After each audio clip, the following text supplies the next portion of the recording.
নমস্কার বন্ধুরা, আজ বানাবো এই গাজরের সকালের জলখাবার। দেখুন বন্ধুরা, গাজরটাকে কেটে ধুয়ে নিয়েছি, এই মিক্সারের মধ্যে দিয়ে দেব। কড়াটা গরম হয়ে গেছে, দিয়ে দেব। ধোয়ানো জলটা দিয়ে দেব, আর একটু জল দিয়ে দেব, দিয়ে একটু নাড়াচাড়া করে নেব। ফুটে এসছে, ওপর দিয়ে সুজি দিয়ে দেব।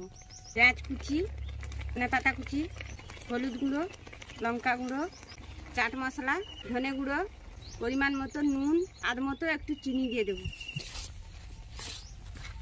শক্ত শক্ত হয়ে এসছে, নামিয়ে নেব। দেখুন বন্ধুরা, এইভাবে সবগুলো করে নিয়েছি। একে একে সবগুলো এইভাবে তেলে ছেড়ে নেব। দেখুন বন্ধুরা, লাল লাল করে ভেজে নিয়েছি, এবারে উঠিয়ে নেব। দেখুন বন্ধুরা কেমন হয়েছে।